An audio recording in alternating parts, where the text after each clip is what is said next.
Hello, Facebook family. I have decided to do this video. It has been weighing very heavily on my heart and on my mind as well. And it was something that I wanted to say early on, but there were so many emotions and so much pressure for me to go with the popular opinion about who George Floyd was.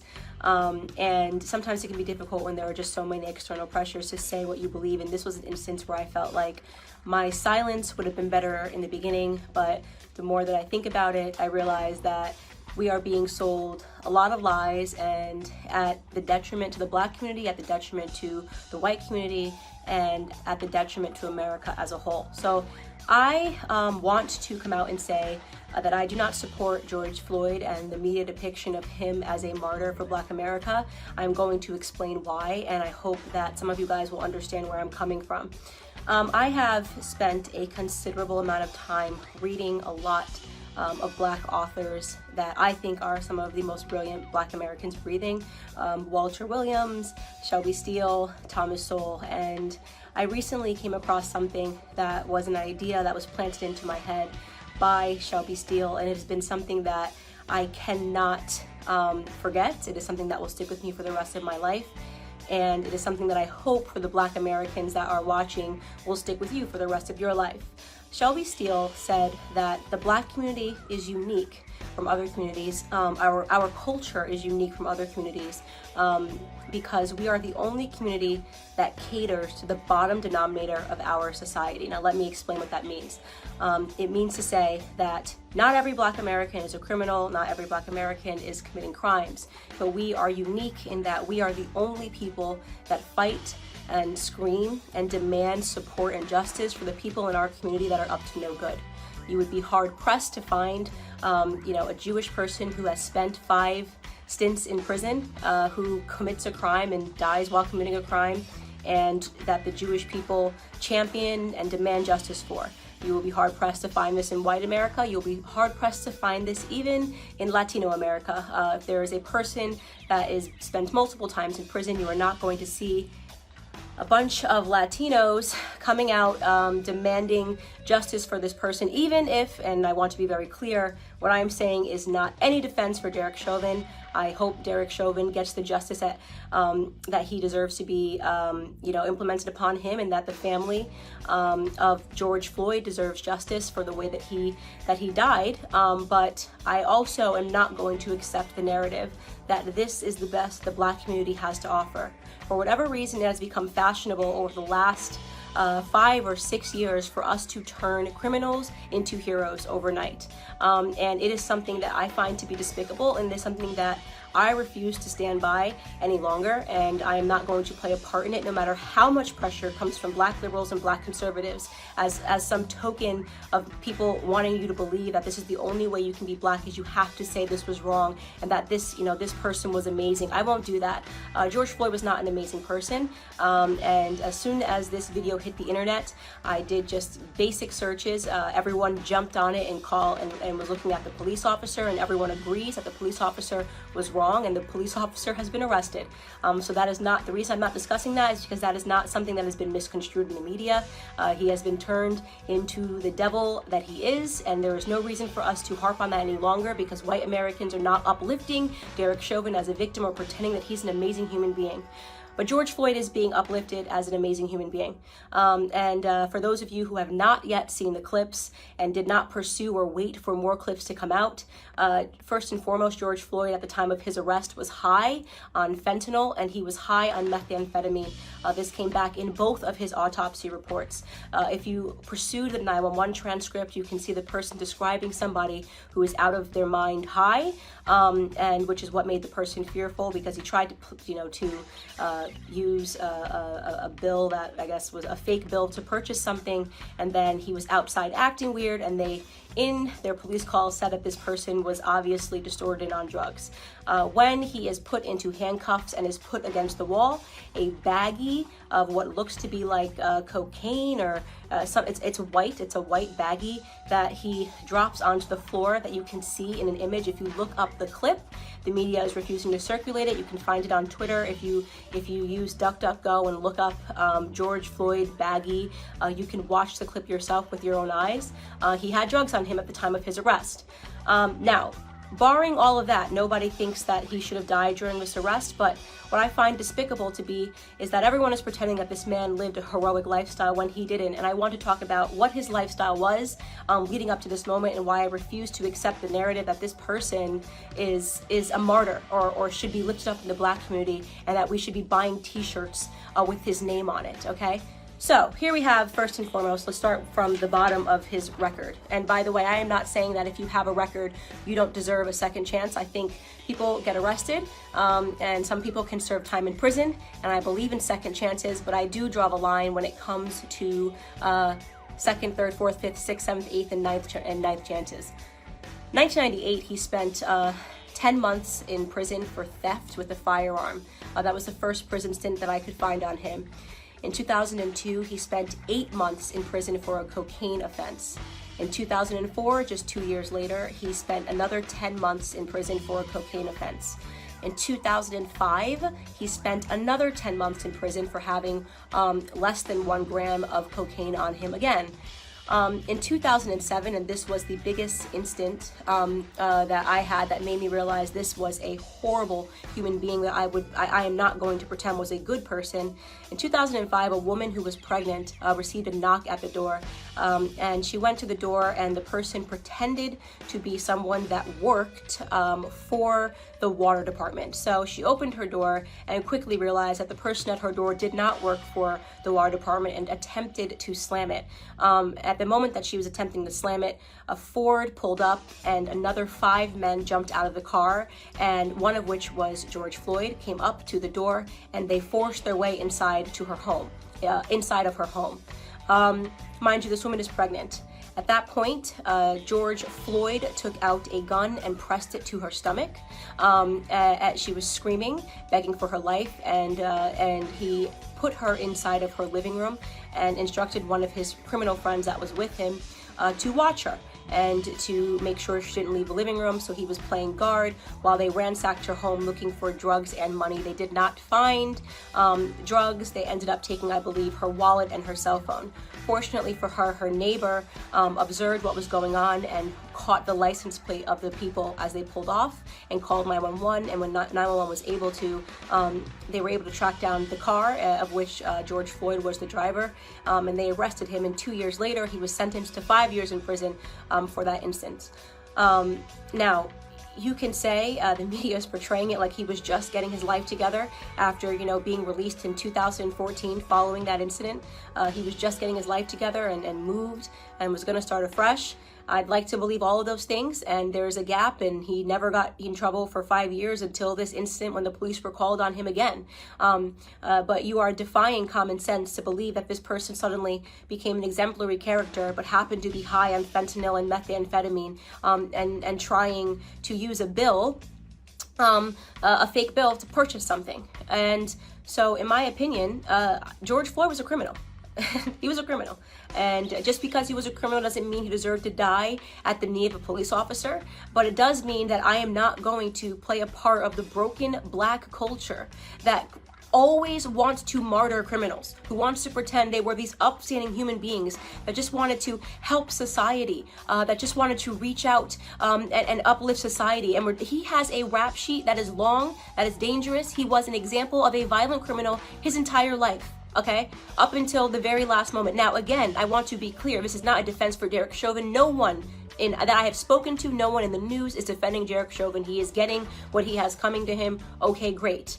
But why are we pretending that this criminal should be upheld as a citizen, as a martyr in Black America? A martyr for a fake narrative, by the way. Police brutality, racially motivated police brutality is a myth. Okay, so let's get into that. Not only are we using this death, right, and allowing it to cause these riots and protests, pretending this was some upstanding citizen in the Black community who was tackled down and killed for no reason, right? Not only are we allowing it to inspire riots in which Black people are dying, in which actual upstanding Black citizens are dying. Case in point, I'm sure you guys have all now seen David, the sheriff that just was shot and killed because he was trying to protect a pawn shop. Please look him up if you haven't seen it. I'm blanking on his last name. His first name is David, who was shot and killed for trying to protect a pawn shop from looters. An upstanding citizen, an actual head of a police. He was the head of a police his entire life, 77 years old, did everything right? So we now have to kill upstanding Black citizens because a non-upstanding Black citizen, a career Black criminal, died. Now, did he deserve to die in that manner? No. I can't say it enough. No, he didn't deserve to die in that manner. But I will be damned if the rest of us upstanding Black citizens have to suffer because of this incident that rarely ever happens in America. So here are some numbers for you people that are still believing that police brutality is a real, racially motivated police brutality is a real thing. First and foremost, okay, you have a 25% higher chance as a violent white criminal of dying at the hands of a police officer than you do as a Black criminal. Last year, a total of 9 unarmed black men were killed by police officers and 19 white men were killed by police officers. For those of you that aren't good at mathematics, right, you might be thinking, oh, but Candace, white people represent 60% of the population and Black people represent just 13% of the population. It doesn't matter what percentage of the population you represent. It matters what percentage of the violent criminal community you represent. And unfortunately, Black community commits a disproportionate amount of crimes compared to the white community. Let me tell you, 6% of the population, right, Black men, 6% of the population account for 44% of all murders in this country, according to 2018 statistics. That is what you call a gap. And yet white people who represent 60% of the population, we represent 13, Black men are 6%, only represent 50% of all the murders, right? That makes no sense. That makes no sense. A 6-point variation in a community where we are extreme minorities. We commit 50% of all violent offenses, evenly split, and we're only 13% of the population, okay? So we have a lot more encounters with police officers. And don't say the police officers are coming around because we're Black. I'm talking about violent criminals. I'm talking about murder, 44% of murders, okay? You want to talk about real statistics? The police officers have way more to be fearful of in the Black community than the other way around, okay? We commit, on average, a police officer is 18.5 times more likely to be killed by a Black person than the other way around, okay? So this entire narrative is complete smoke and mirrors. It's all made up. It's just election fodder. It's white versus Black because it's an election year, not because Black Americans are suffering at the hands of police officers more than white Americans.